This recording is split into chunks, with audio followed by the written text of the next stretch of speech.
2024 में यहाँ तक कह दिया है कि अखिलेश यादव हो सकता है प्रधानमंत्री बने, यानी मुख्यमंत्री तो अभी मुख्यमंत्री की कुर्सी दूर है, प्रधानमंत्री तक की भविष्यवाणी। नहीं, ये तो एक काल्पनिक बात है, ये संभव नहीं है। अभी तो मुख्यमंत्री के रेस में ही नहीं है, जो है जनता पूरी तरह से नकार चुका है इस समय, जो है क्योंकि उनके पास कोई मुद्दा नहीं बचा है। इनका मुद्दा सिर्फ इतना ही है कि भारतीय जनता पार्टी केवल विरोध करे, कोई नीति इनके पास नहीं है कि उस नीति के आधार पर विरोध करें। ये सिर्फ और सिर्फ जो है केवल भारतीय सत्ता में आने के लिए जो है हाथ पर मार रहे हैं, इनके पास कोई नीति सिद्धांत नहीं है देश के लिए। लखनऊ से बड़ी हुंकार भर दी कि 2024 में हो सकता है प्रधानमंत्री बन जाए, और कह रहे हैं कि अभी रेस में ही नहीं है अखिलेश यादव। बिल्कुल, हमारे साथी अपनी बात कुछ भी कह सकते हैं, लेकिन अखिलेश यादव मुख्यमंत्री के रेस में इसलिए हैं क्योंकि इस समाजवादी यानी लोहियावादी और अंबेडकरवादी की विचारधाराओं का समावेश है, और हम उनकी ताकत पर, क्योंकि जैसे योगी जी ने एक नारा दिया मतलब लोगों को बांटने के लिए कि 80 बनाम 20 की हमारी लड़ाई है। 80 में ये हिंदू को बता रहे हैं, अब 20 में मुसलमानों को बता रहे हैं। पहले तो इनको ये बात इसलिए नहीं कहना चाहिए था क्योंकि इनका नारा है सबका साथ सबका विकास, तो ये बांटने वाली बात कर रहे हैं। रही दूसरी बात, आज अंबेडकरवादी और लोहियावादी दोनों तरह की विचारधाराएं मिलके हम लोग सरकार बनाएंगे, और ये इनकी जबान है जो चाहे सो करे, लेकिन आने वाले समय में ये इतिहास बताएगा कि 10 मार्च को बाबा जी वापस मठ में जाएंगे और सरकार बनेगी। 10 मार्च को क्या परिणाम होगा? ये कह रहे हैं बाबा जी मठ में जाएंगे, और एक बड़ी भविष्यवाणी लखनऊ से हुई कि हो सकता है 2024 में प्रधानमंत्री बना। इतना कद ऊंचा हो जा रहा है अखिलेश यादव। देखिए, ये अखिलेश यादव जी को समझना होगा कि ये उत्तर प्रदेश की जनता और देश की जनता एक राजनीतिक समझ उनसे ज़्यादा रखती है। ये उनके पिताजी की पार्टी नहीं है जिसको वो कब्जा करके आए थे। लखनऊ में कार्यालय घूम करके समाजवादी पार्टी और अखिलेश के गैंग के लोग कब्जा करके अपने पिता को मंच से ढकेल करके उस पार्टी पर कब्जा किए, और वो सब जनता भूली नहीं है। और जिस तरह का सरकार इन्होंने चलाया था, जब जनता को ज़रूरत थी तो सैनिटाइज़र बांटने नहीं आए, परफ्यूम बांटने आए थे, और उस परफ्यूम वाले का भी पोल खुल चुका है, कितना कैश बरामद हुआ। उनके साथ मुफ्त फ्रांस की यात्रा पर वो परफ्यूम वाला जाता है। तो ये सब जनता देख रही है। सरकार का दुरुपयोग का भी आरोप लगाया अखिलेश यादव ने कि कहीं ना कहीं सत्ता के अधीन में आकर हम पर जबरदस्ती आयकर विभाग द्वारा छापा मरवाया जा रहा है। आयकर विभाग द्वारा जबरदस्ती छापा मराया गया, तो उतना नोट क्या आयकर विभाग लेकर के आया था उनके यहाँ? जो उतनी कैश मीडिया ने दिखाई, सोना 30-30 किलो दिखाया, वो आयकर विभाग अपने झोले में लेकर के आया था, उन्हीं के यहाँ से बरामद हुआ है। और कहते थे कि इनसे हमारा नाता नहीं है, तो वो मुफ्त की फ्रांस की यात्रा पर उनके साथ क्यों गए थे वो व्यापारी? जवाब दीजिए रविकांत जी, जवाब दीजिए। इनका भी कहना है कि नहीं, कहीं ना कहीं विभाग ने अपने अधिकारों से कार्रवाई की है। भैया, ये मेरे बड़े भाई हैं, थोड़ा तबीयत 2-3 दिन से ख़राब है, ये गलत बोलेंगे फिर भी हम कुछ नहीं बोलेंगे। ये शायद 2 दिन पहले का आज तक टीवी देख लें, जिसमें अंजना ओम कश्यप अखिलेश यादव जी से बात करिए। अंजना ओम कश्यप ने ऑन रिकॉर्ड स्वीकार किया कि आईटी सेल की गलती की वजह से छापा कहीं मारना था, मार दिया किसी और को, अब वो सपा के लोग नहीं थे। ठीक है। और रही फ्रांस की बात, कहाँ गए कहाँ नहीं गए, जैसे लग रहा आप ट्रेन में या फ्लाइट में सफ़र कर रहे थे।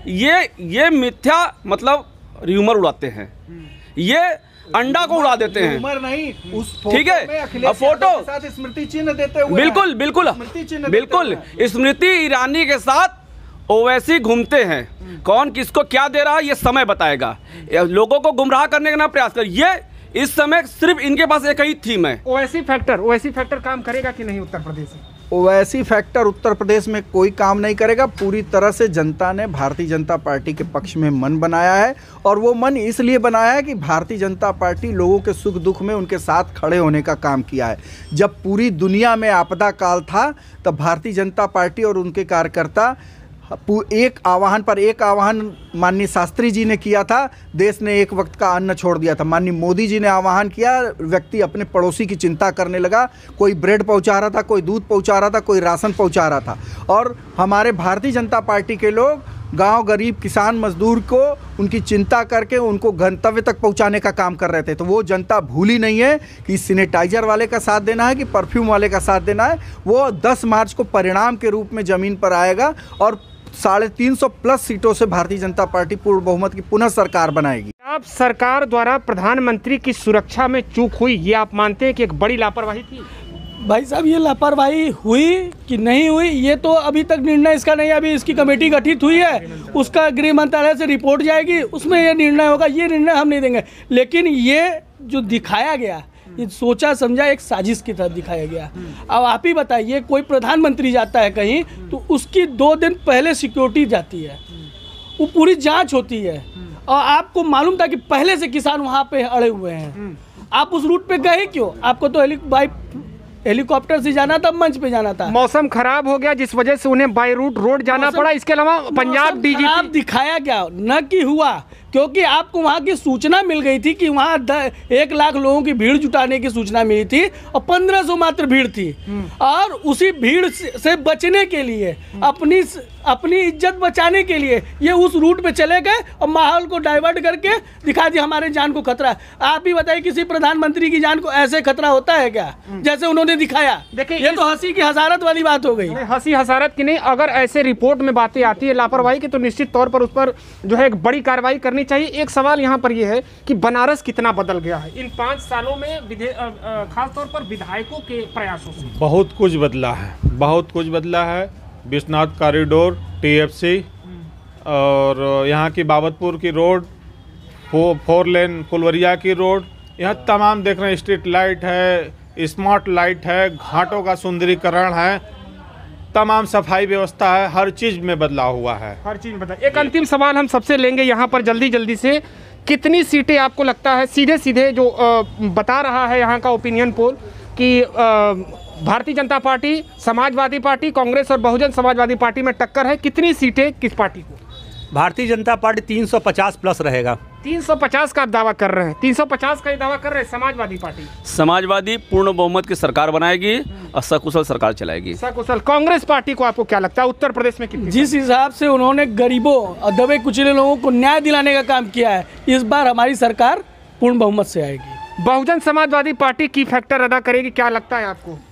कहीं लड़ाई में नहीं है बहुजन समाज पार्टी। आप ही लोग के सर्वे में 2 से 7 सीट दिखाई जा रही है, तो क्या उसको माना जाए? कहीं नहीं। और सत्ता में कौन होगा? सत्ता में भारतीय जनता पार्टी होगी। भारतीय जनता पार्टी को कितनी सीटें?